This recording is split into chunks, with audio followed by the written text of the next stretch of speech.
A gazelle's eating. It's aware of its environment. It gets that trigger. It starts to run for its life. It's full on. Everything in that gazelle's physiology, cellular biology, all of it is about survival, period. Push it to the max. Survive. If it survives and it outlasts the predator, what does it do?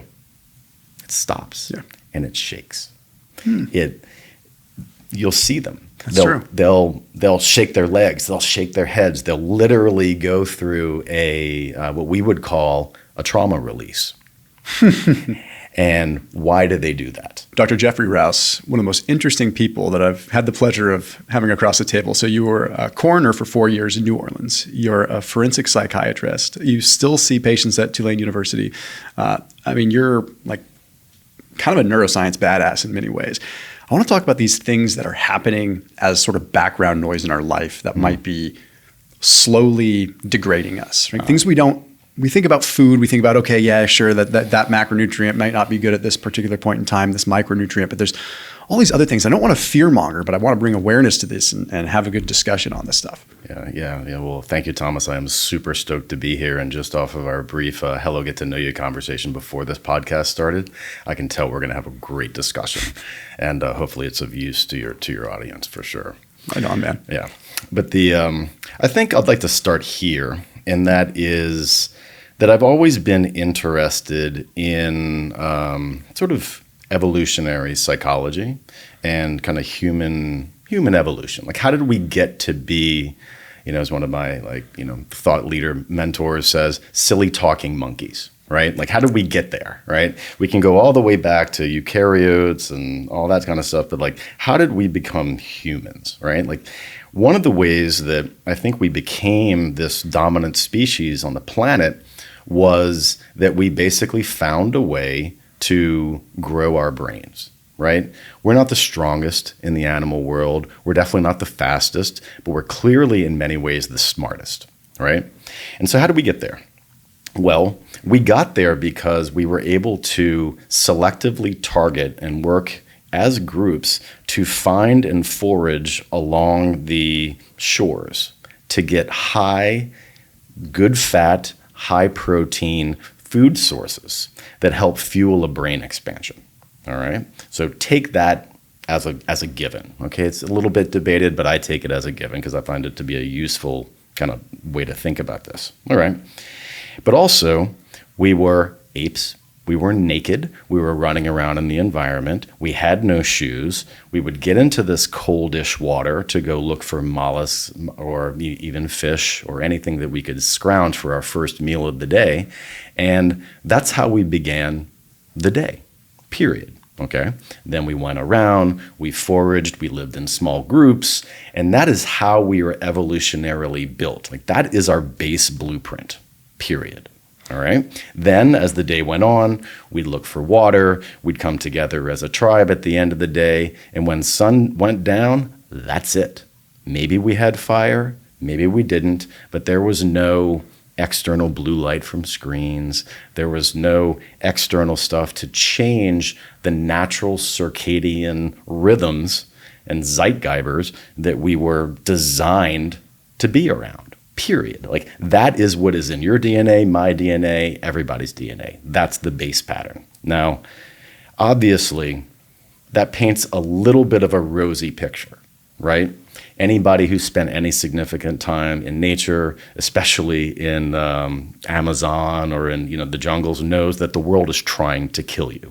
Bugs want to eat you. Parasites love to be in you. It is not this idea of nature is beautiful and everything was in harmony and kumbaya. That's not the reality, right? It was hard, right? So what humans did with that expanded brain power is, after generation after generation after generation, we tried to ensure a longer survival for ourselves and our progeny by making life a little bit more comfortable, by growing food instead of foraging for it, by creating shelter instead of always sleeping outside. And so you iterate that on and on and on. Then you introduce electricity, metallurgy, architecture, electronics, and then you find yourselves where we are right now. And where we are right now is a massive, massive evolutionary disconnect from our blueprint. Some of that is for good.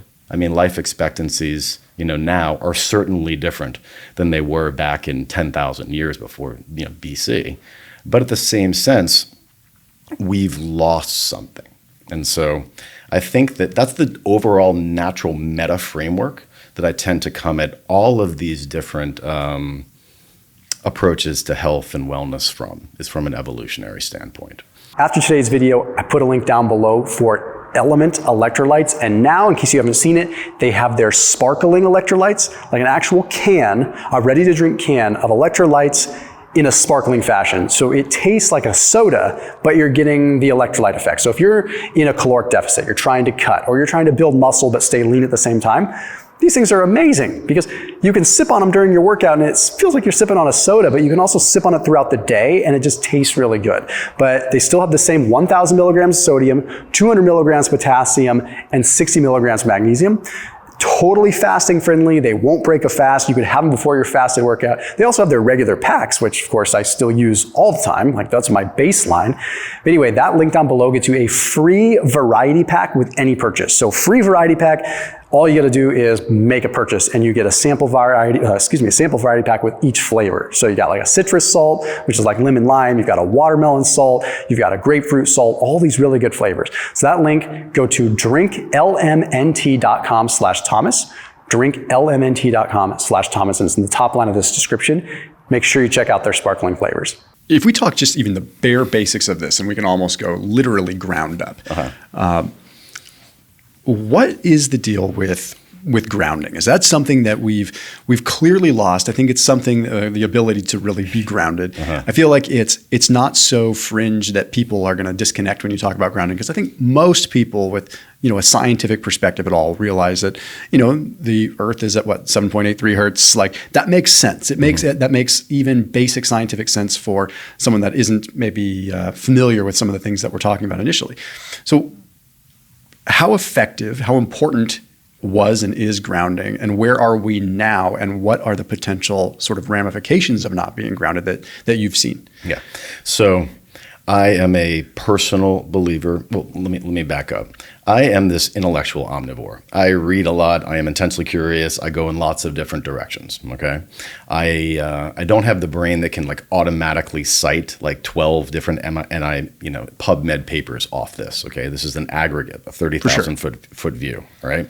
But I am a strong believer in grounding, period. Okay. So for example, this morning before I came over here to your podcast, I was literally outside on the stones, outside my hotel room, squatting on the earth, bare feet for 15, 20 minutes, just in order to soak up that energy, right?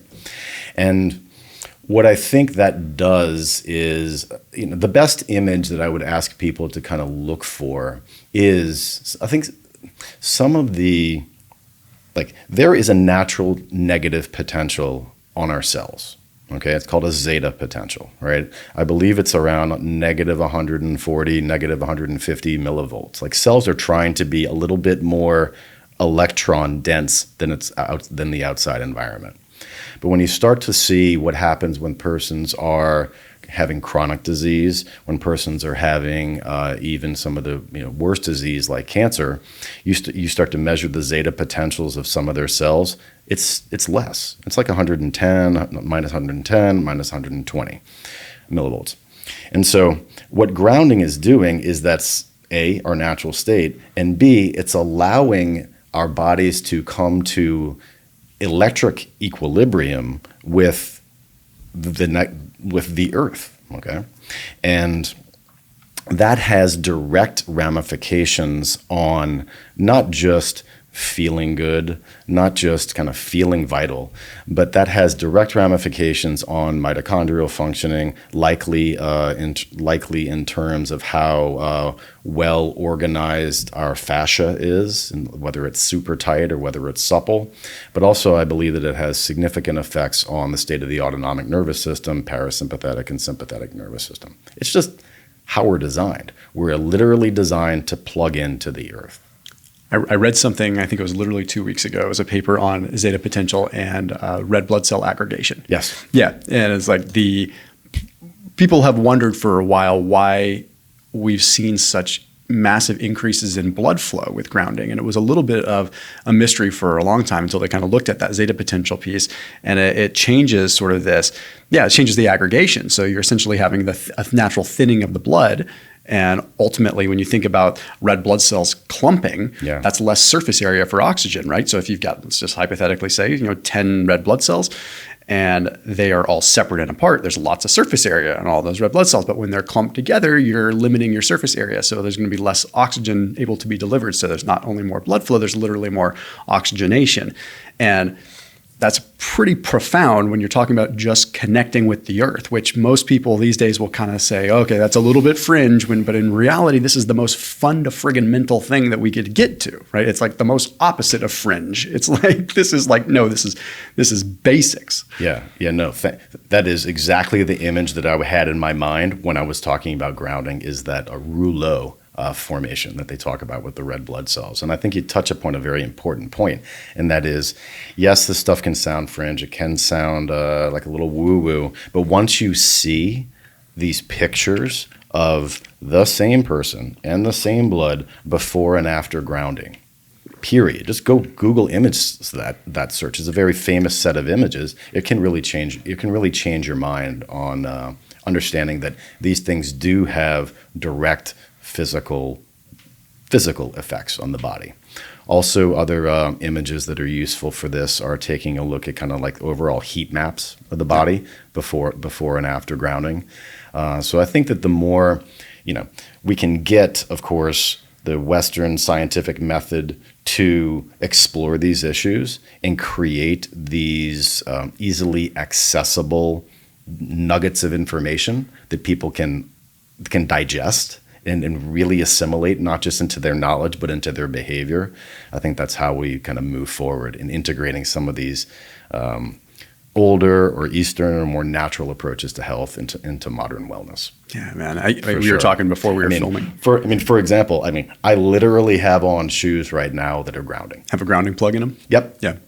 I'm waiting for the day when, maybe I should just invent this, but someone needs to invent this, a grounding plug that turns into an insole that maybe has copper weaves through the insole, right? So that you could put it in your favorite shoes, right? Because that's the thing is okay, going on a long run, a lot of the shoes that have a grounding plug, they're not exactly designed for long runs, but something that, anyway, putting that out there. Well, we're very aligned. We were definitely psychically communicating before all this, because literally 2 days ago, I ordered a product, name I can't recall, that purports to be able to do just that. Send me the link. I will definitely. Because I was on definitely send you that link. 10-mile run the other day, and I was just it's a bummer that I can't be, because you have to really train yourself to do 10 plus miles barefoot. That's just a lot, right? So I'm not there. But being able to, anyway, right. I digress. I was at a wedding last week, and I was considering wearing my grounding shoes, and I'm like, it's a little, it's a black tie event. Maybe I can't do that. Yep. So I hear you. I have no problem ruining a good pair of shoes to put a hole in the sole to put, a plug in there.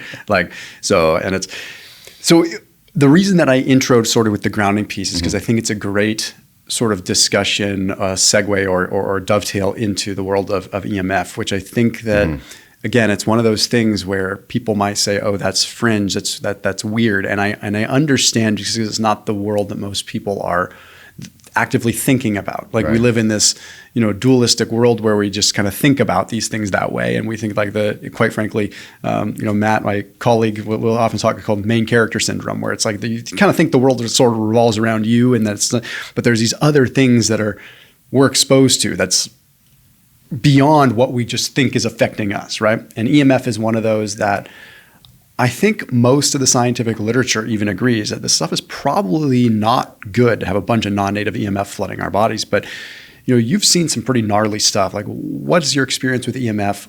How is it potentially affecting our cells, our tissues? What's going on there? Mm-hmm. So EMF, really easy to dismiss it. And to say that it's just stuff for tinfoil hats, right? And then when you take a look at the sort of most mainstream research around EMF, they say it has no problems. It's fine for cells. Why? Because they're looking at thermal effects of EMF, i.e., does the EMF raise the physical temperature of the cell or the animal in a way that harms it? In other words, is it having a microwave effect and heating up the tissue, right? So that is the basis from which we get the kind of like safe limits, quote unquote, for our electronic devices. All right. Now, I am not a Luddite. I am not living in the middle of nowhere, Ted Kaczynski style. I have electronics, right? I've got an Oura ring. I've got this, I flew in here on a plane. I'm in the modern world and I have a computer, right? That said, when you take a deeper dive into the research that shows that even these subthermal effects of EMF are real, there's huge bodies of literature on this, and that it affects not just kind of cellular biomechanics, like especially in the mitochondria, but also opens up voltage-gated calcium channels in the cortex. You start to really say, okay, there is something going on there. There really is. Voltage-gated calcium channels in the cortex is a geeky neuroscience term for basically receptors that live on the outside of our neurons that try to regulate the amount of calcium that enters the cell. Calcium is a very important second messenger. We use it a lot in cellular signaling, and it's tightly regulated in cells. But the degree of non-native EMF that we're exposed to in modern life, this microphone, my computer, all these things, is thousands or hundreds of thousands, and even by some estimates, millions of times greater than background, than what we've evolved to be around. So we're not naturally shielded from these things that we've created in the modern world that are now surrounding us. So, that said, practical steps that one can do, and I have done myself in my home. When I have my cell phone on, I put it on my pocket, it's on airplane mode, period. I don't want that super close to me. Use the inverse square law to your advantage, right? Because the further away these things are from your physical body by a square, it is getting less and less intense to you. Also, a little nerdy, but I don't care. My Wi-Fi router. Yes, I have a Wi-Fi router in my house, but it's on a Christmas light timer. So come 10 p.m., that thing turns off. And then it's a good idea to put on a Christmas timer. Exactly. And then it turns on it's at 6 o'clock in the morning. So I do have access to it. But I do use plugins wired when necessary. And I just try to limit the amount of exposure for myself and my family. Because when you start looking into how other countries are starting to classify EMF, the scientific research that's been done, it tells a different story than just looking at the thermal effects. And I would point you or point your listeners to specialists on this. A guy named Nick Penault, Pineault, I think, has written a great book called A Non-Tinfoil Hat's Guide to EMF that I would highly recommend. That's perfect, man. Yeah. It's interesting. When I spend over the last couple of years, spent a fair bit of time in Switzerland. I really like Switzerland. Oh, nice. And when I get to Switzerland, I can't describe the sense of calm that is there. And the interesting thing is as an entrepreneur that's running my own business, when I'm traveling, it's arguably more stressful for me from a work perspective because I don't necessarily buy the fact that, you're on vacation. I'm not on vacation. Like I'm trying to manage things from half a world away. It's actually, there's more stress in a way, right? The stress still comes with me, right? So it's still like I'm carrying work with me. So the point is me saying like, people say, it's just because you're on vacation, or I could buy the fact that I'm in a novel location. Like that's probably increases some neuroplasticity to a degree just by novelty, right? So I accept that, but I was like, there's something just energetic here. There's something different. So I just looked into it really quick. Like Switzerland is on the forefront of like keeping EMF levels low. It's something that they make sure that EMF is particularly low in school zones, and schools aren't built under telephone wires. And I'm like, okay, they give a crap. Like and that's one of the reasons. So it's like when you look, and then you look, Switzerland's not part of the EU, but when you look at the EU, it's like you can see they have a map of the countries that have like the regulations on where where their EMF can be. And like Italy is one of the best too. And you feel similar in Italy, even in bigger cities. But Switzerland, it's like you can be in the heart of Zurich and you'll be like I just don't feel like there's this buzzing that you can almost feel. And I think when people, I'd love to hear it in the comments too, but I feel like people that are really in tune with their body feel it. Yeah. I think you feel it. It's like you get off the plane in LA and you're like what is this low grade kind of hum that's rolling through my body? And then you get up into the mountains or you get somewhere and you just feel different. Like you feel more grounded. You feel like, and it's nice and refreshing to know there's scientific backing to this. This isn't something that is just pulled totally out of the side of my mouth. Like this is real stuff. Oh, it's definitely real stuff, and that's really good to know about Switzerland. It makes me want to go there even more. I do know that some of the many other countries are a lot further along in this evolution than the United States. But I too feel that after I travel or after I'm around a lot of EMF, like I'm just buzzing, and I'm caught in these like weird loops where I'm just checking my phone, doing my thing. Like I'm just sort of stuck in this repetitive, like bizarro OCD-ish cycle. And then I just realized like, I got to get outside. My son who's 24, he's taught me a phrase from their generation, and they tell each other to go touch grass. Like when somebody's a little bit too like in the weeds of the internet, they're like, hey man, you need to go touch grass. And I think they're aware of it. I know I was very, very proud to learn that, that he was using that phrase. But there's something fundamental to that, to go out and just literally ground yourself, period, for a period of time. And you will notice that change. And then for those who need a little bit more expert guidance, building biologists, they exist. There's a certification. They'll come in, they'll take a look at your home. They'll bring super fancy meters. They'll take a look at your dirty electricity. I mean, you can go deep down this rabbit hole, but you don't have to be, I think, like incredibly electrosensitive to experience the benefits of paying attention to your EMF environment. And in fact, I think they're about $200. Get yourself a tri-field meter and just play around with it. Turn that thing on. Walk around a little bit with it. Put it next to your Wi-Fi router. Walk with it in your neighborhood. Bring it to work. It'll open your eyes, because there's the subjective sensation that I'm pretty attuned to. But when you see numbers and you see that thing spiking when you put it right above your cell phone, it catches your attention, and it should.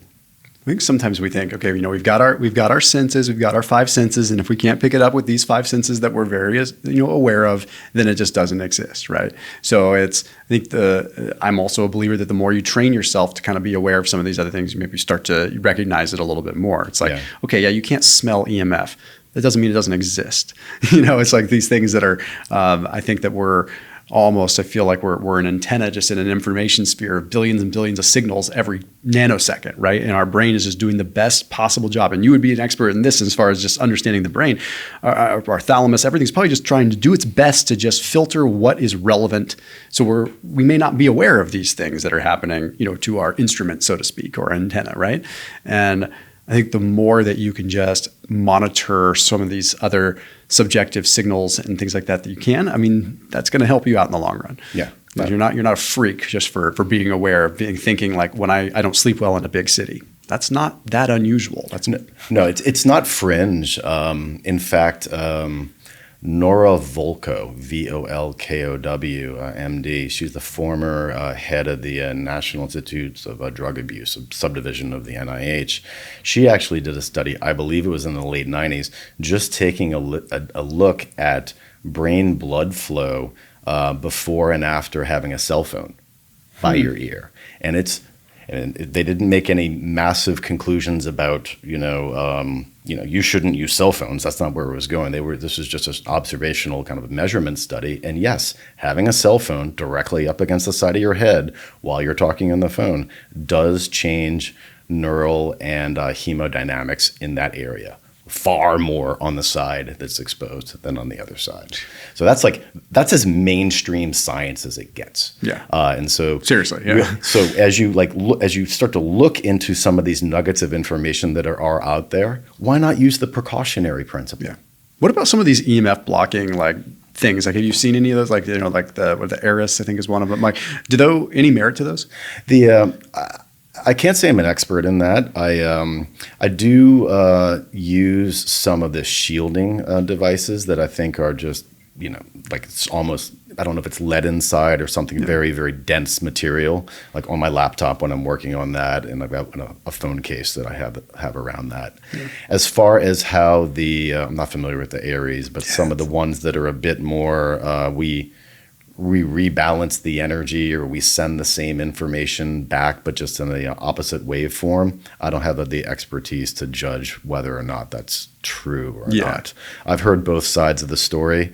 I'm always super duper open-minded. There's far more below heaven than we've ever considered, to butcher Shakespeare. But the jury's out for me on some of that stuff. I think that some of the more simple things that are probably a little bit more tried and true are the things that I've elected to do in my life. Yeah. What about you're familiar with the difference between like RF and ELF in terms of how that, like the sort of the electromagnetic versus like traditional RF EMF? I've heard that like on the electromagnetic side, like some of the high electricity power poles or power lines, things like that. Like they emit this ELF type of EMF, which is apparently you can't even shield from it. Like that's just when it's electromagnetic, it's just like what you see is what you get. Yeah.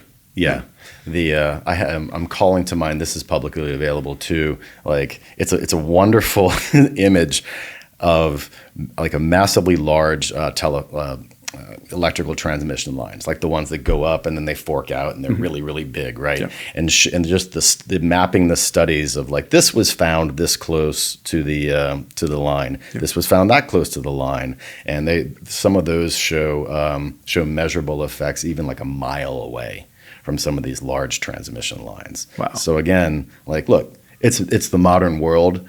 I can see one of those from my backyard. I know I'm too close to it. Am I going to sell my house right now? Probably not. But it just, we're surrounded by stuff that we're just beginning to understand.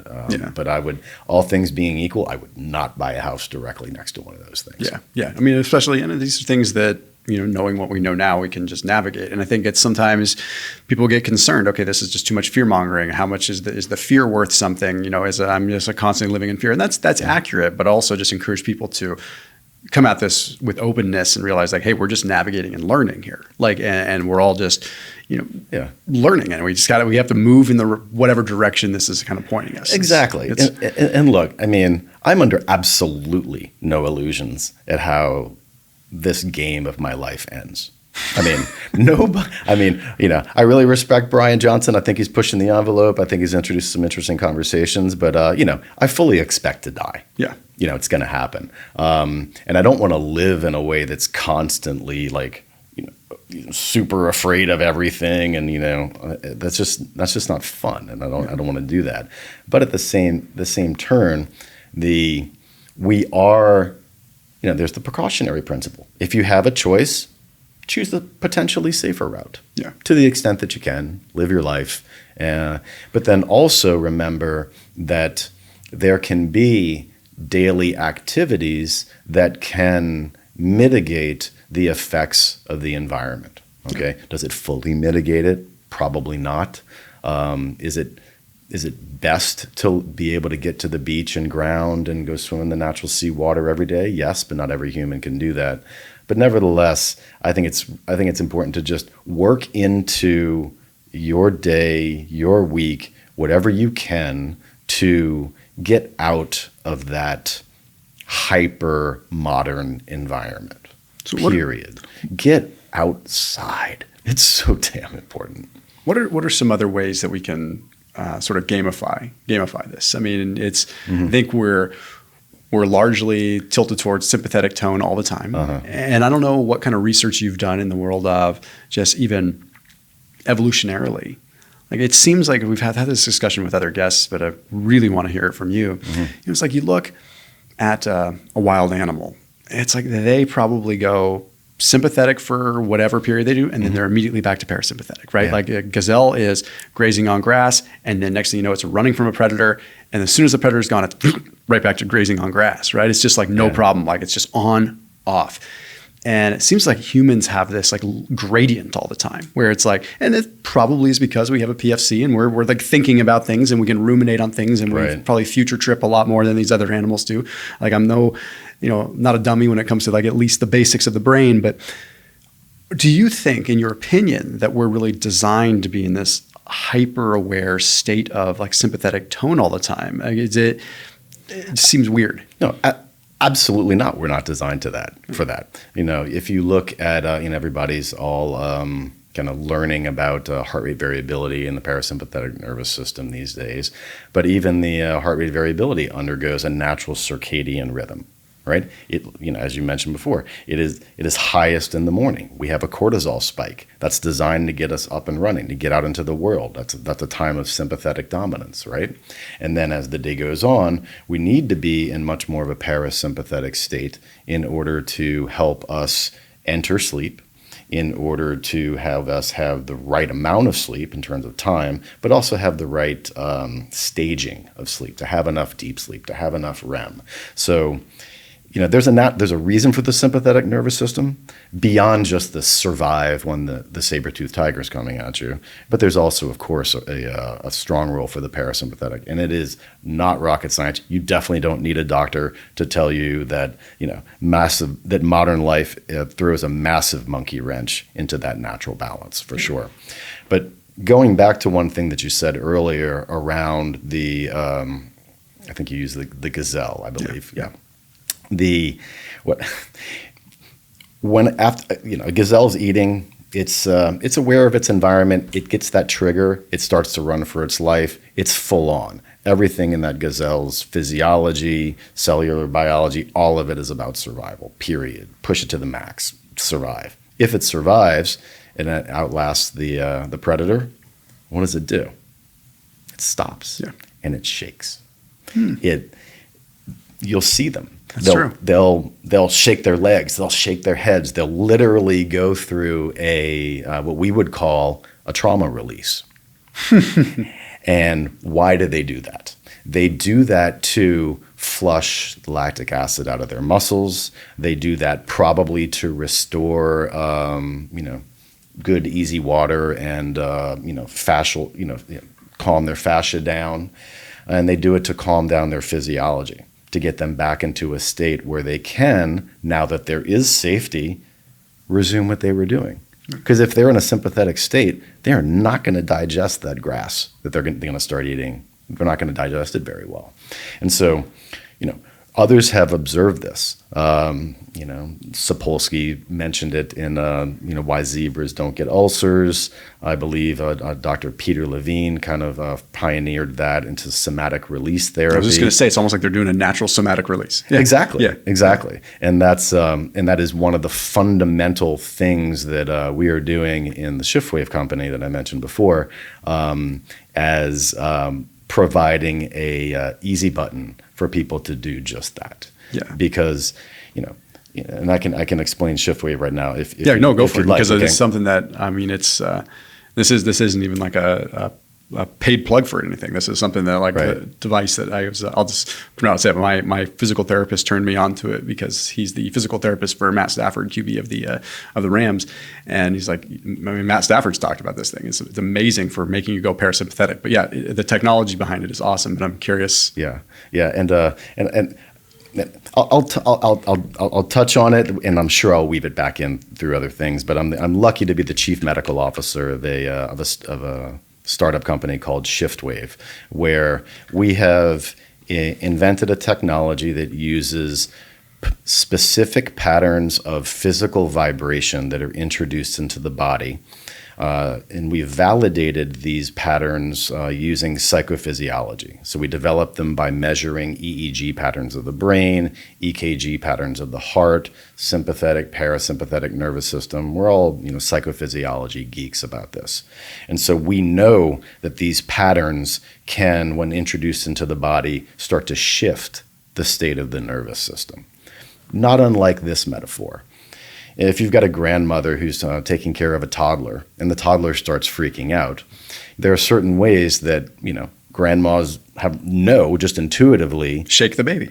Exactly. Literally. And of course, not the non-forensic pathological, harmful way, but pick the baby up. Yeah. Bounce them, shake them, rock them, pat them, move them, because those patterns of different physical sensation, for whatever reason, probably because we're entrained into that in the womb, we'll talk about that later, it speaks to us on a very fundamental level, and it shifts the nervous system. So what we did at ShiftWave is we found a way to provide that experience for people with different protocols that they can pick that introduce these different patterns of physical vibration in ways that we know shift the nervous system. And it also shifts the tension in the muscle system. And so what I think on one level that we're doing is we are providing that shaking, so to speak, like somatic release therapy, that that we probably should be doing a lot more as gazelles who are kind of constantly being hunted by our inboxes and demands of modern life. Yeah, it's like we're never getting a chance to shake it off, right? And I think that everyone has had, well, maybe not everyone, but most people have had like a good experience at some point in their life with body work or like a massage or something where it's like it just hit right, and you actually feel like you're in almost a meditative state afterwards. You feel like, wait a minute, something actually was released, right? And it's not too far fetched to talk about. What is that one book that made it a little more well known, talking about where we store traumas in our body? I can't remember It's a very mainstream book that kind of put it on the map a little bit more for just the layperson. The body keeps the score. Bessel van der Kolk's The Body Keeps the Score. Yeah. So it's not fringe again to say like, hey, we keep traumas in certain areas of our bodies too, right? So it's like you get body work done and you're like sometimes like, wow, like I actually feel like something's kind of lifted. And that's not, again, sure, there's some Eastern philosophy that comes in there, but it's also not that fringe. But then you take it one more step and you're talking, okay, well, that's like a musculoskeletal system. What about it? We're actually talking about the entire nervous system here, right? Like top down. Then just like look at a whole different level. Yeah, exactly. It's very easy for us, especially in the West, to subdivide out the different body systems and consider them siloed and consider them just to themselves and not see them as an integrated whole, right? And there's benefit to doing that, right? Modern medicine can do a lot of amazing things, says the modern MD, right? But the understanding of how it all integrates is really the next level. That is medicine 4.0 that we are striving for. And when you start to take a look at how muscle tension relates to fascia, which relates to actual energetic flow in the body, then how that energetic flow can actually affect nervous system transmission from the body back up to the brain, and how that interoceptive information changes like the experience of being a human, level of consciousness, degree of emotional stability. It's all truly integrated. Yeah. Like, for example, fascia, the connective tissue, it's not just totally inert, encasing the organs. I am not a Rolfer, I am not a body worker, but I've had all that done. And I know that when I've had fascial work done, it produces a qualitative change in the way my body, my aura ring scores, and my consciousness is working. But why is that? Well, fascia is actually piezoelectric, all right? And that is a fancy term for the fact that fascia and bone produce electrical current when they are stretched or compressed, just like quartz. So our bodies actually are made of special, amazing biological materials that transmit electrical energy when they are moving and pulsing and vibrating at the right frequencies and energy patterns that they're designed to do. This is why I think body work is so important, so restorative, and it's partly the reason why there's, in my opinion, this is an N of 1 study, if I do the same amount of METs of exercise on on a rowing machine versus the same amount of METs on my bike versus the same amount of METs doing high intensity interval sprints, or even just regular running, the running and the sprints do something characteristically, like qualitatively different to me. Yeah. And I think it's because our bodies are designed to have that force transmit through and us. Body through space too. Move through space, and to have that little shock wave come through us. And I think that has benefits for our fascia, for our bone, for our overall kind of electrical kind of energetics about of our body. And also, while I'm on this tangent, that force that's being transmitted through the body has direct relevance to the health and the suppleness of our arteries. Dude, oh my God. Right. So many directions I want to go with this. Keep going. Keep going. I'm going to write some things down you can keep going. Okay, I'm going to write a couple direction I want to go. So everything's a sensor in the body. It's so cool, right? I was just mentioning how the fascia sense movement and bone responds to that and all that, right? And so the interior lining of our arteries, the endothelium, actually is a distributed blood pressure sensor network in our bodies, okay? Of course, we've got central mechanisms that detect blood pressure, our baroreceptors that live in our carotid. They sense the overall pressure, right? And they change our heart rate on a loop, right? But we've got individual local level blood sensors all throughout our bodies. So when you start sprinting, for example, right, and those shocks start hitting the blood vessels in your legs, the endothelial lining of your arteries basically sense that micro spikes in blood pressure. It realizes that there's a need to open up the pipe quickly so you can get more blood there so that you can escape the saber-toothed tiger. And that's when nitric oxide gets released from the interior lining of your blood cells, your endothelium, that then go to your smooth muscle, and they tell your smooth muscle to relax and dilate and open up the pipe so more blood can come to those muscles, right? Because it takes too damn long to wait for the blood pressure sensors up here or for the brain to tell everybody, hey, everybody dilate. You need local control of that so you can get so the muscles don't cramp up when you're several steps into running away from the predator. And so even the lining of our blood cells is tuned towards picking up rhythmic physical vibrations that change it. It makes me wonder, personal experience. I was a runner for most of my life and still enjoy long distance running. And I was kind of like, took a little hiatus from it because I was like, maybe I'm just running too much and maybe it's just like too hard on my body. And to a certain degree it is. There's a line, right? But, I was feeling really like called that I needed to go just for a long run. And on Sunday I went out for a 10-mile run and I hadn't really done any long distance other than maybe like 4 or 5 miles here or there, like randomly, like no. And I can't describe like the best way I could put it is almost like this energetic cohesiveness, like afterwards, right? And for years and years, like runners call it the runner's high. I am slowly becoming convinced that it's not like, I've seen the literature on endorphins and it's unimpressive, right? Like endorphin research is just like, it shows it's just, POMC, it's not that exciting. It's just not like endorphins are not what are giving you the runner's high. There's obviously the nitric oxide, there's all these other things, but now this is making sense. Why can I do a CrossFit Metcon where I'm on the rower and I'm doing all kinds of things and like an echo bike and this and that, or even just lifting and getting the same metabolic equivalent. And I just don't get the same high. And when I say high, I mean like not high, I'm out there in la la land, but high, like I'm present and I am like who I want to be, who I want to show up as.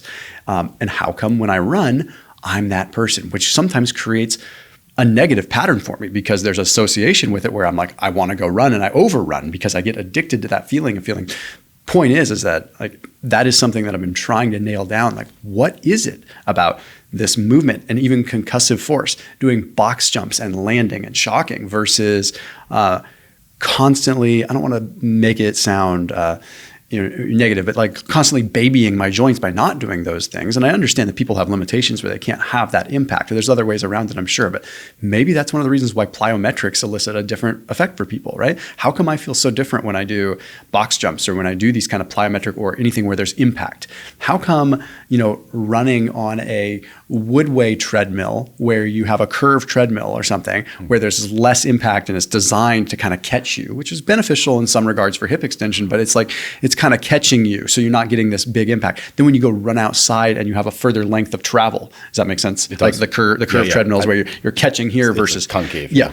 So when you go run outside, it just hits different. And something also about the body through space, right? Yeah. So that's personal anecdote. But then we think about ancestrally. There you go. Sprinting, right? Like that's just something that we are meant to do. Right. And the more experts that I have on the channel that I really resonate with, this is the common denominator. Like we're designed to go all out, have impact in whatever way, shape, or form that may need to be modified and relative to the individual, but we're designed to have these bouts of intensity and impact and really touch the void, touch the edge, even if it's just for a couple seconds, right? So I want to kind of go that route. What about intensity? Is like having these bouts of sympathetic intensity that maybe we're lacking in society today? Yeah. Wow. I too, there's so many directions I can go. First off, I got to say that, walking is also good. Okay. Walking is also producing a shock. If you can tolerate it, on days when I'm trying to do a little bit more recovery, I'll put a weight vest on and I'll walk so I get a little bit more of the shock, even though I'm not pushing myself as much. And I think there's some interesting research behind that as well. But yeah, we are meant to have that heel strike. We are meant to have that movement, and it calls to mind, the idea that we could, to bring back the gazelle, we could hunt gazelle even though they're much faster than us, because we could just go all out, and it would run faster than us, and then we'd go back to zone 2. Right. And then we'd sprint at them and they'd sprint. But eventually we had more reserve and they'd eventually just keel over and they couldn't go anymore. And then we could spear them and then take them home. Yeah. So I think that that is probably the basis of why there is something special around the exert, dial back. Sort of what we now call high-intensity interval training is probably a evolutionary vestige of the sprint, stop, sprint, walk that we probably did while we were hunting these things. And if you take a look at again,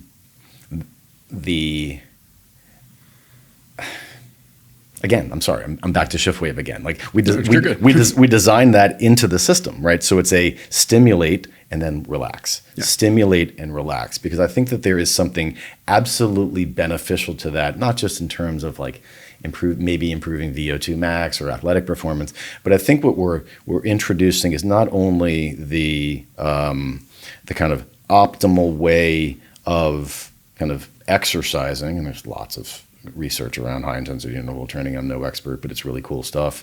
But when you're doing that, that's when you're introducing autonomic flexibility. Yes, which you mentioned earlier, like how the gazelle can go from running around, getting chased, and then going back. They shake, but they've got an inherent ability to, and an instinctually wired tool to reintroduce that autonomic flexibility.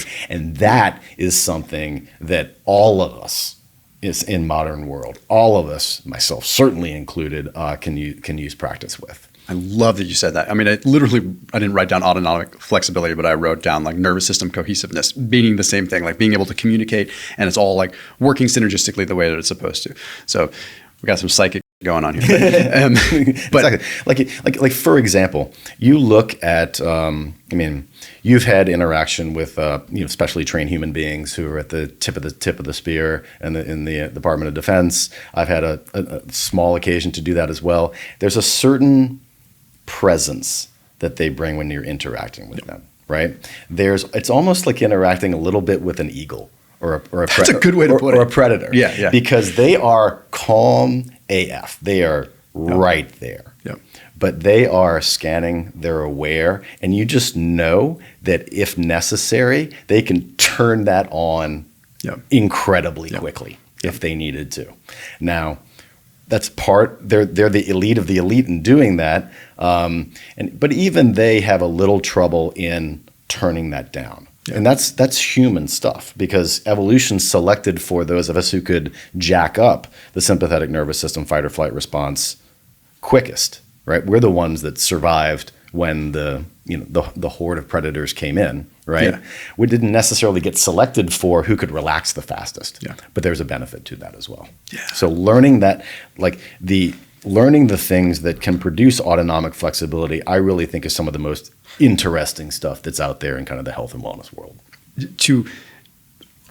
It'd be so easy for someone to listen to this and be like, well, okay, well, great. Well, this is great. Well, how does this apply to my fat loss, or how does this apply to my, and I don't know if, I can't stress enough that this is how you develop the true mind body, right? This is like what we think mind body, we think, okay, yoga, all these things. Yeah, sure. Okay. That's applicable. Mind body. Okay. Meditation and resistance training, or, it's all gamified into these like silos, which I totally get. That's how but this is the true mind body stuff where you're talking about like, this is how you have that autonomic sort of flexibility, where people on my channel are very familiar with metabolic flexibility. We talk about it all the time, the ability to substrate partition and to utilize fats at the appropriate time, and like a good trained enzymatically functioning metabolism with proper mitochondrial function will substrate switch when appropriate, when you're aerobic versus anaerobic, stress versus not stress. Like a good functioning metabolism has the flexibility, and that's literally the term, metabolic flexibility.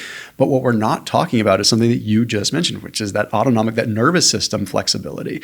Like I think that's the next iteration, because people don't necessarily see that this isn't just a gimmicky way to get shredded, or that this is something like you want true, I'm going to go out on a limb and say it like this, you want peace in your life, right? You want happiness.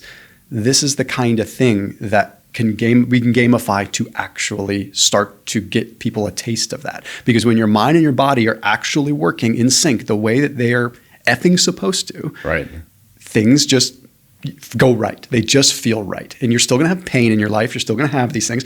It doesn't make things perfect. You're not enlightened, but you're at the state where things flow. And that's just the best way to describe it. Man, I love this conversation. Yeah. So again, so many places I can go, but where are we burning the fat? Yeah. Where is that happening? Is that happening in, I don't know, the pancreas? Not really. It's happening inside the mitochondria, period. Yep. That's where it is happening, right?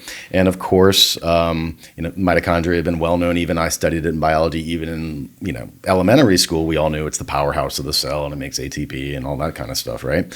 But what we are beginning to appreciate really in the last decade or so, and certainly now it's getting into the popular press, is to what extent mitochondria are responsible for kind of being regulators of our overall hormonal diurnal patterns.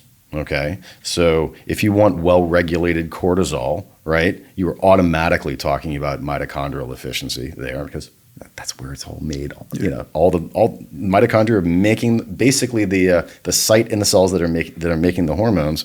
And if your sympathetic nervous system is off, that is both a consequence of and a driver of poor mitochondrial functioning. Yeah. So, and there's all kinds of literature coming out and now around about altered mitochondrial dynamics in traditional stress disorders like PTSD and anxiety and burnout and all that stuff. But the bottom line is, I think when we're looking for that nexus, that point where like God's finger is right next to Adam's finger and it's getting closer and closer, like that space between it, that is really the mitochondria is right there, because stress is very easy to abstractize, to say it's a psychological phenomenon, right? It's an experience that I'm having. Yeah. Okay, and then maybe it's relating to my heart rate, right? But it is affecting how your mitochondria are working, period, point blank, and not just in the brain, but also throughout your entire body. And all the different things that are impacting the mitochondria, from the outside and the inside, right? And I'm not here to say that, fixing mitochondrial dysfunction is going to solve all chronic disease and things like that. That's not what I'm saying.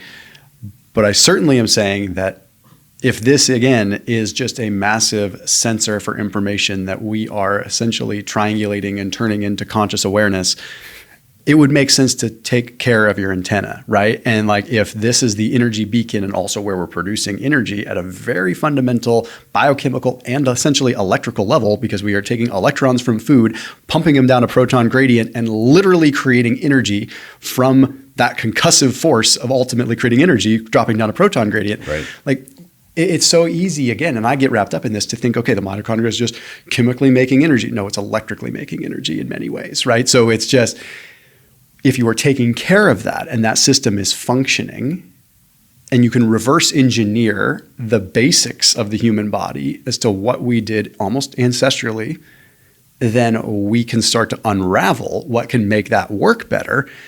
And I don't want to say magically, but almost magically, the mindset comes back into place. It's the first thing of like, okay, you do have to put your body first sometimes for the mind to actually follow. And I think sometimes we compartmentalize. We very much so. We almost always compartmentalize mind and body, two separate things. And let's work on the mind. Let's do this. Let's meditate. Let's do this. Let's treat with drugs, whatever we got to do. Body, same kind of thing. Okay, we need to exercise. I need 120 minutes of this exercise. But it's like, wait a minute, guys. Like, these are the things, the sprinting, that cohesiveness between mind and body that allows that to actually click. No, absolutely. And again, a lot of this is definitely stuff I didn't learn in medical school. Okay, some of the stuff has been coming out new, but It of course it's a two-way arrow, right? The mind affects the body affects the mind. That is pretty understood, I think, even in kind of like your total lay circles now, right? So, but then in some ways, the real question is like mechanistically, how is that happening? Mm-hmm. And so how do we best understand that from all the different lenses of science we have, and how that it can provide kind of just like nuggets of information that clinicians can use and patients can latch on to produce the behaviors that optimize that connection, right? Of course, meditation, of course, breath work, all of these things we can get into, but also just like basics. Like I didn't learn this in medical school, but the muscles are endocrine organs, period, point blank. Yeah. They are secreting exerkines, myokines, all these different chemicals that are then feeding back, crossing the blood-brain barrier and telling the brain not just, hey, I'm exercising, but actually stimulating the brain to be in its best functional state and to stimulate the growth of new neurons. Neuroneogenesis. Of course, many, I'm sure of your listeners have heard of this, but the bottom line is, contrary to what we were taught, a decade or so ago, your brain can grow new nerve cells. I think it's on the order of around 750 to 1,000 a day. So that's not insignificant, even for a 50-year-old, it's still happening allegedly. But the way that you can not only produce more of those, but also ensure that they get wired into your brain and actually, help your hippocampus and help your prefrontal cortex and help your cognitive functioning, is to exercise. Because when you release brain-derived neurotrophic hormone, well, some of it's brain-derived, but a lot of it's muscle-derived. Yeah. And so exercising is a way to feed your brain. I don't exercise for vanity. I exercise to keep my brain sharp so I can keep cognitive working. It's a good way to put it. I mean, it's like go ahead. Yeah. And so muscles, of course. But then, of course, what's the hottest nerve on the planet right now? Obviously, it's the vagus nerve. Yeah. Everybody's talking about it. People are learning about it, et cetera. And I believe that there's a lot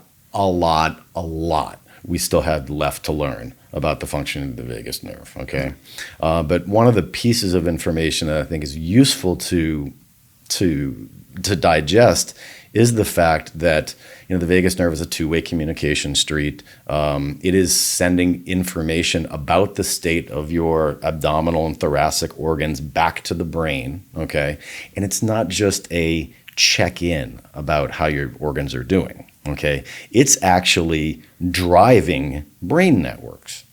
Okay, so researcher named Julian Thayer, Thayer, has really pioneered this by taking a look at resonance frequency breathing and other methods of kind of externally stimulating the vagus nerve and seeing how that affects brain network changes, like literally doing this to people in the fMRI machine and showing, yes, when you have interoceptive information coming up the vagus nerve, it is actually shifting the brain's networks into a, surprise, surprise, less reactive, more calm focus configuration. It's goosing up the right areas of the brain that we're trying to gin up through meditation and neurotech and all these things. But it's the body is in many ways leading the brain just as much as it's taking orders from the brain. Holy cow. Yeah. That's do you think is there any merit to like those vagal nerve stimulators? That is out for debate, and I know this is going to be a little bit controversial. All right, so again, I can go deep on this, and I've experimented with these devices myself. Mm-hmm. All right, if you talk to researchers who do vagal nerve implants on the nerves themselves, they will say that yes, vagal nerve stimulation in the implantable ones, solid, no doubt. Of course, it's FDA approved for epilepsy. Early data shows it's super effective for PTSD. It's definitely an interesting frontier to go down. Okay, and I was having a talk with a pediatric neurosurgeon this weekend about these things, about how they are very effective, but can have some problems down the road. All right. But the implantable ones, I don't think there's much debate about. It's the external stimulation ones that are on the market that I think I'd like to see a little bit more science behind, okay? Because the implantable guys say that the amount of stimulation you have to give of external electrical stimulation to affect the vagus nerve, which is just kind of deep in there, is a lot of energy. One guy even told me, yeah, you would have to be essentially burning the skin in order to stimulate the vagus nerve externally. Whether or not that's true, I do not know. I am not a external stimulation vagal nerve expert, okay? But I have used some of these commercial devices. I have found that there is a subjective sense of calm that is happening. The question is that happening through the vagus nerve itself, or is that happening through another cranial nerve that also has projections down here, the submandibular branch of the fifth cranial nerve? So maybe it's not, maybe, you know, and there's TacStim and its commercial equivalent.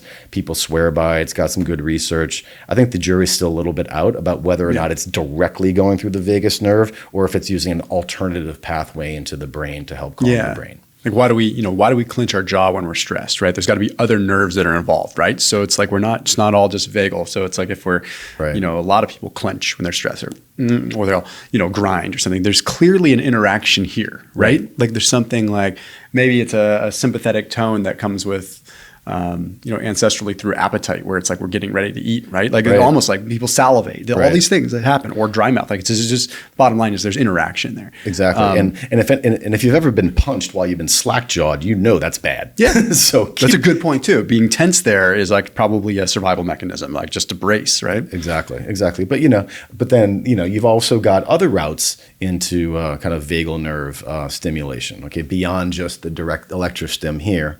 Of course, you've got the auricular branch stimulation through either acupuncture or molecular acupuncture. You've had those little beads put on your ear before? The beads, alpha stim. There's some interesting stuff there for sure. And then, of course, you've got your own methods of stimulating the vagus nerve through, breath work, neurotech like shift wave, other type things where you are literally kind of changing your breath rate and kind of getting into resonance frequency breathing in a way that has profound implications on overall parasympathetic tone.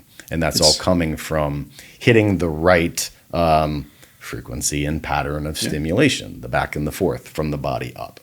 Yeah, if you look at different times at like pranayama or different breath work, when you're having these exhalations where you hum, my holds on empty are markedly better with an exhale with a hum. Oh. It's not, right? And is that more than likely just because you're getting like an internal stimulation that you maybe can't get externally? I think that's part of it. I think part of the humming is that humming has been shown for reasons yet again about frequency and repetitive mechanical stimulation to increase nitric oxide. That's what it is. Okay. And again, stuff I didn't learn in medical school, learned later, that our idea of having a two-gas theory on blood flow may not be fully accurate. Two gas being, carbon dioxide and oxygen, right? Well, nitric oxide actually, I forget the name of the chemical that it turns into, but that also binds to the hemoglobin molecule. Okay. And it affects the dynamics of oxygen release from the heme protein in the red blood cell. Okay. And so is that the Bohr effect? Is that? No, the Bohr effect is strictly just oxygen Okay. and carbon dioxide shifting the sensitivity curve. This is they call it the third gas theory that's out there. And what that is that basically under situations of hypoxia, okay, so less oxygen, you've got the nitric oxide molecules that are essentially hitching a ride on the heme molecules in the red blood cells, and they can dissociate, and then they can do what I mentioned before to help open up and dilate capillaries. There's a science paper that I could send you about this, kind of watching how nitric oxide actually opens up the pipes so that we can get more capillary blood flow and get that last bit of oxygen out there to the tissues, even during times of relative hypoxia or kind of extended breath holds. And so that's just a long-winded kind of geeky way of basically saying, I have experienced the same thing. I'm not that really great at breath holding. It's something I got to work on. I can hum through it and get longer, and I can definitely do longer breath holds while I've got that external stimulation of the shift wave, providing that likely nitric oxide experience into my body. So I've tried when I'm on like a long hold on. Anyone that's ever done breath work knows that like it can be a total mind because you can have like a day where you can hold for 3 minutes, and then you do the same work, and like 2 days later you can only hold for 1 minute, and you're like, what the heck, I'm losing it, right? But it's just a perfect barometer for your state, right? Like it's just like a great, like your amygdala's just clicked on. It's like fear, and like kicking you out of it. Yeah, no, you're onto something. There's a colleague of mine, Rick Cohen out of North Carolina, who is a kind of super elite longevity guy looking at a lot of these kind of quantum effects. He calls it the breath hold index. And it's one of the metrics that he uses because it is a very, very, very sensitive state marker for where you are that particular day. And so he's doing some interesting work, trying to quantify some of these things. I'd love to talk with him. Yeah. He's a great guy. Yeah, because it can be frustrating, especially if you're a performance-minded person. Right. And again, you look on the, I don't want to call it metabolic, it's still very neural, but like looking at the more tangible side of like CO2 augmentation and like how we our sensors for that. So then it's like, it's easy to say, okay, well, today I hold my breath for 3 minutes, and tomorrow I'm only going to hold it for 1 minute. And you're like, oh shoot, I'm losing my. No, that's not necessarily. Or for example, like I talked about this on stage last week. Like we'll do another topic on like ketamine, for example. But like when your DMN's shut down, you can hold your breath way longer, right? It's a perfect example of like why you're not when your DMN's not just saying like ruminating and being like, oh my God, am I okay? When that's turned off, I can hold for like 5 minutes. Right? Yeah. Like no 5 minutes, and it's just like, this is like crazy, right? Maybe not on empty, but on full.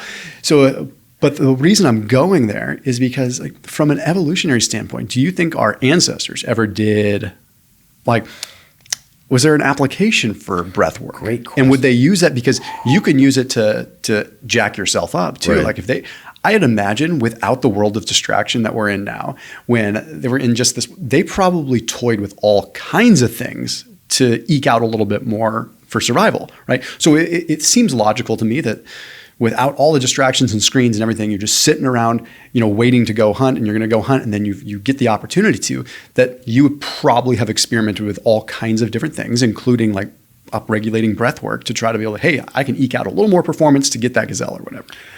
Wow. Yeah. Right. A couple of things come to mind. This is absolutely fascinating. First, pranayama has been around thousands and thousands and thousands of years. Yeah. Right.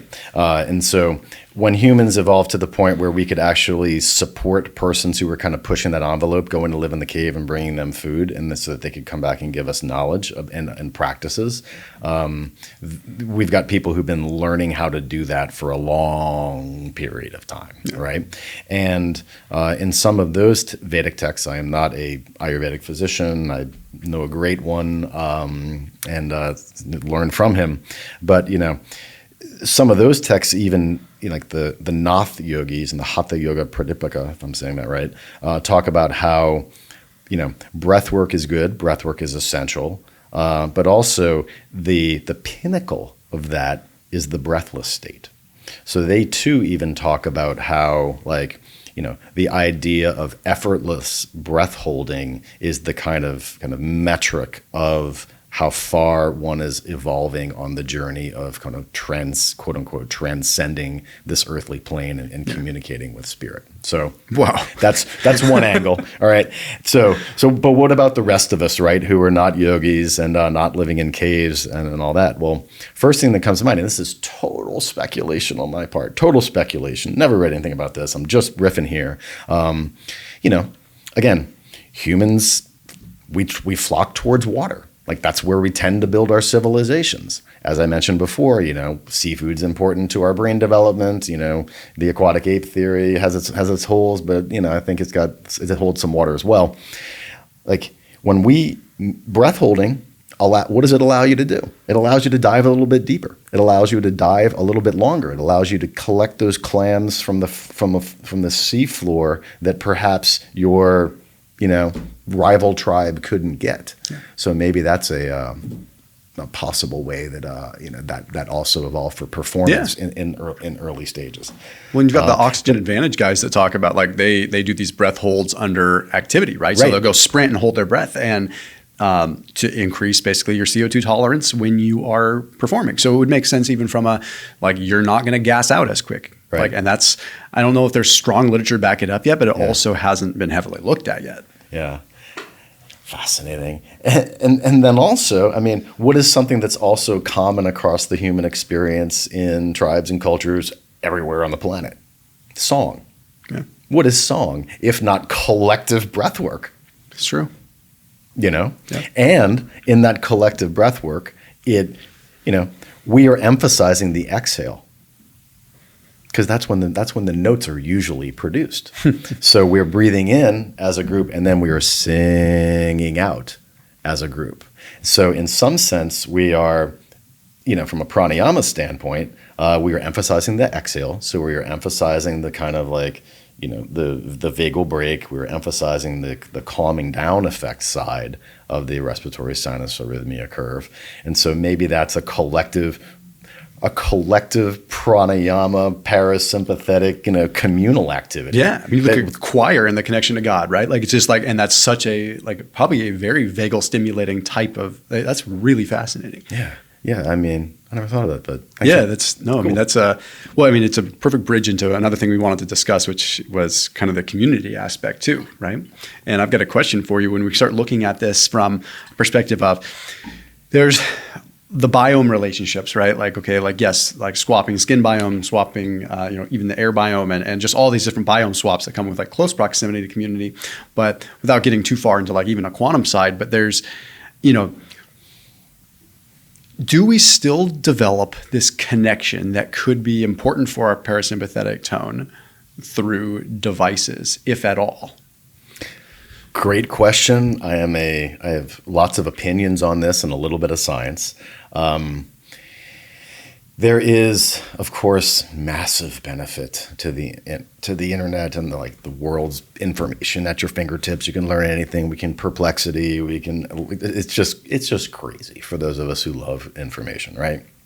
But it does come with the downside, and there's many people who study this a lot better than I. And The Social Network was a great documentary on this, et cetera, et cetera. But one of the most interesting pieces of research that came out about this was actually done during COVID, when we all, to an extent, became device heavy and human light. Yeah. Right. And it basically was doing what's called hyperscanning. Okay. And hyperscanning is a neuroimaging term for scanning multiple people at the same time in the same kind of experiment to see how the synchrony between their brains works. Okay. Yeah. And the bottom line is that they had people interact as a dyad, all wired up. I think they've done it both with FNIRS as well as with EEG. And they had them have a conversation face-to-face in real life, and they had them do that over Zoom. And then they cross-balanced it, and they did all the appropriate science. And basically the bottom line is that there is so much more brain network activity individually that happens when there is the face-to-face interaction.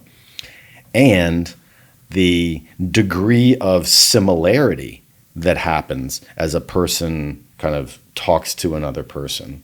The neural entrainment, there's another term for it, but I'm just going to call it neural entrainment, that happens, that produces this sort of shared experience. Like right now, you and I, obviously we're getting along, we're riffing, we're talking interesting stuff. Our brains are actually becoming a little bit more similar. Like physically similar in the way our network patterns are going over time. It ain't happening on Zoom. Yeah. It's not. And so when I saw that research, I was like, damn, this is profound, and has profound implications for how we organize human society, so moving forward. Now, of course, it's super cool. I can zooming with, somebody in Taiwan and, all around, it's fascinating stuff. It extends us, but it is not a substitute, period. Yeah. And from another standpoint, not just in terms of like kind of high level brain on brain matching, like there is a field effect that also happens between the energetics of the body when persons are in close proximity. Yeah. Okay, I am not an electrical engineer. I'm not a biophysicist, but it's my understanding that the actual, your heart is a muscle, and it's contracting, and it's actually got its own intrinsic nervous system. We're learning there's actually nerves that live around in the plexus of the heart. So it's this sort of like literally second brain that has memory. And starting to learn more of a vortex than it is a just traditional heart muscle too, which is really interesting. Oh, yeah. But that's a different topic. Yeah, and as it's pumping and as it's active, it's emitting a field. Okay, it's like natural EMF antenna. Like the Heart Map Institute stuff, right? Exactly. And the closer we are in proximity and talking, the more my field is interacting with yours, and there's a bidirectional neural heart entrainment that happens as well. So that makes sense. And it happens not just between two; it happens on scale.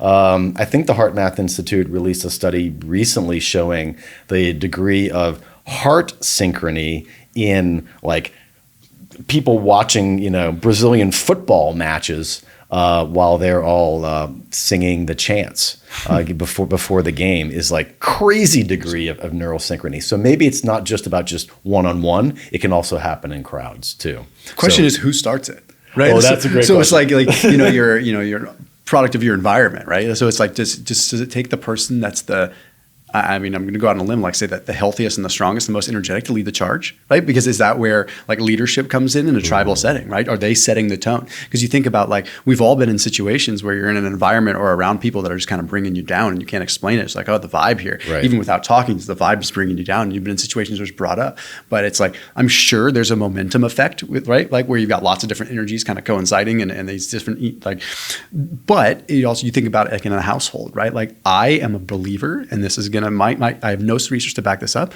but I think like mom carries a lot of power, right? Because like she is receiving energy, she is taking care of she is an energy powerhouse. Like the happy wifey, happy lifey. I think there's energetic merit to that. So I think like 1,000% as a husband and father. Yeah, it's like when mom is not in a good mood, it brings the whole tribe down, right? It's just the way it is. And it's like, they can be aware of it. Hey, I'm sorry, I'm not in a good, it's just, I'm feeling down.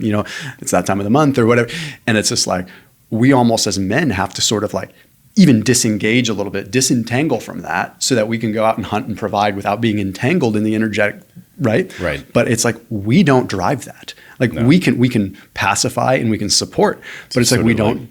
We can provide a perimeter around Yes. that. But as in terms of being the kind of like functional heartbeat of that, I think that's not us. Yes. It's just like they call it Mother Nature for a reason, right? Because it's that is the energetic heartbeat of our earth. Just like within our homes, it's like the heartbeat is mom. Right. And like, I can't prove that, but it certainly feels like it. And I think most, I can speak to men here. I think most men would be like, yeah, that's probably true. Yeah, I think we get 95 out of 100 agreeing on that. But you also bring up an interesting thing about like who leads that, right? Yeah. So in a crisis situation, right? Something blows up. There's a thing going on, right? And it's interesting to watch how some people become, of course, dysregulated, and some people even become even calmer when that happens. Yeah. And so, of course, that has some previous trauma. There's a genetic component to that, et cetera. But how does that show up in the actual group dynamics, right? Well, it kind of shows up in breath rate and tone of voice. Right? Like people will naturally gravitate to the person who appears to be the calmest in those type situations, right? Who's talking like this and who's moving around like that. Yep. You're not following that guy. Yep. You're just not. Yep. You're following the guy who's calm, cool, and still is like, okay, this is what we're going to do. Yeah. Resonance in the voice, the breath is not dysregulated. And so when you ask like who's the conductor of these orchestras, I kind of think that there's something in that latter profile that's probably driving that. And that we're evolutionarily designed as like men group hunters to kind of like look to that, establish and have that establish a little bit of the hierarchy of like what direction are we going to go to respond to this.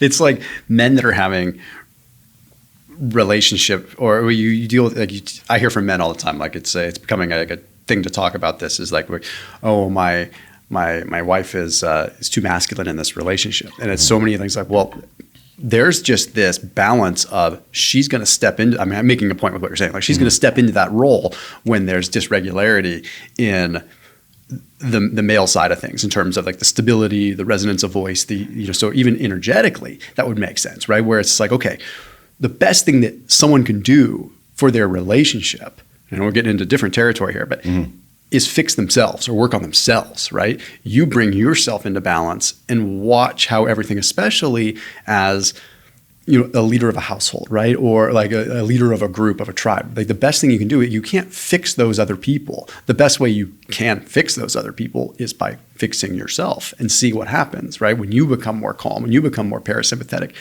watch men, I tell you, like seriously, watch how like your significant other, how things start to just flow cohesively and beautifully when you are calm and collected and there's trust and there's just this unspoken, like, I'm safe for mom.